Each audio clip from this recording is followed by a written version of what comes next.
যে যুদ্ধের আশঙ্কায় কাঁপছিল গোটা বিশ্ব, সেই বারুদ ঠাসা পরিস্থিতিতে কি এবার জল পড়তে চলেছে? মার্কিন প্রেসিডেন্ট ডোনাল্ড ট্রাম্পের এক বিস্ফোরক বয়ান ঘিরে এখন তোলপাড় বিশ্ব রাজনীতি।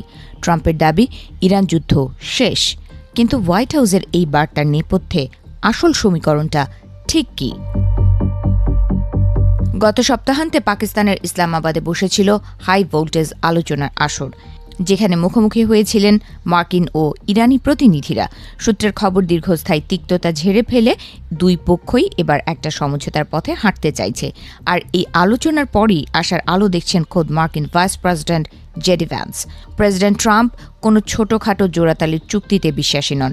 জেডি ভ্যান্স স্পষ্ট জানিয়েছেন, ট্রাম্প চাইছেন একটি গ্র্যান্ড বার্গেইন, অর্থাৎ এক চুক্তিতেই মিটবে সব ল্যাটা। ইরানের পরমাণু কর্মসূচি থেকে সরে চরমপন্থায় মদদ দেয়া বন্ধ করা, সব শর্ত পূরণ হলে তবেই মিলবে বিশ্ব অর্থনীতিতে ফেরার চাবিকাঠি। জর্জিয়া ইউনিভার্সিটির এক সভায় ভ্যান্স যখন বক্তব্য রাখছিলেন, তখন তার কণ্ঠেও ছিল ঝাঁজ। তিনি জানান, আমরা লড়াই চালিয়ে যাচ্ছি একটি স্থায়ী সমাধানের জন্য। তার ইঙ্গিত স্পষ্ট, আমেরিকা এবার ইরানকে একটি বড়সড় ট্রেড বা বাণিজ্যের প্রস্তাব দিচ্ছে, যা মেনে নিলে বদলে যেতে পারে পশ্চিম এশিয়ার মানচিত্র। তবে এই আলোচনা শুধু কূটনীতিতে সীমাবদ্ধ নেই, এর মধ্যে ঢুকে পড়েছে ধর্মতত্ত্ব।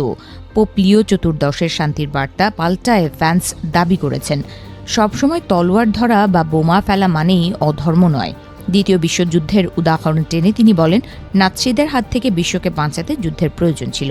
অর্থাৎ আলোচনার পাশাপাশি সামরিক শক্তির প্রচ্ছন্ন হুমকিও বজায় রাখছে ওয়াশিংটন। জল্পনা যখন তুঙ্গে, আগামী 48 ঘণ্টার মধ্যে আবারও কোনো বড় ঘোষণা আসতে পারে। নিউ ইয়র্ক পোস্টকে দেয়া সাক্ষাৎকারে ট্রাম্প ইঙ্গিত দিয়েছেন, পরবর্তী দফার আলোচনা ফের পাকিস্তানেই হতে পারে। এমনকি মার্কিন প্রতিনিধিদের ইসলামাবাদে থাকার পরামর্শও দেওয়া হয়েছে। ভ্যান্সের নেতৃত্বে একটি বিশেষ দল, যেখানে জারেড কুশনারের মতো ব্যক্তিত্বরা থাকতে পারেন, তাঁরাই চালাবেন এই মরণপণ আলোচনা। অনুষ্ঠানের মাঝে গাজা পরিস্থিতি নিয়ে বিক্ষোভের মুখে পড়েন ভ্যান্স। সেখানেও ট্রাম্পের হয়ে দাপুটে ব্যাটিং করেন তিনি।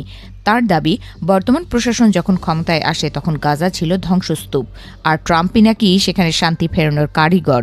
যুদ্ধের ময়দানে দাঁড়িয়ে শান্তির এই দাবি কতটা জোরালো, তা নিয়ে প্রশ্ন তুলছেন আন্তর্জাতিক বিশ্লেষকরা।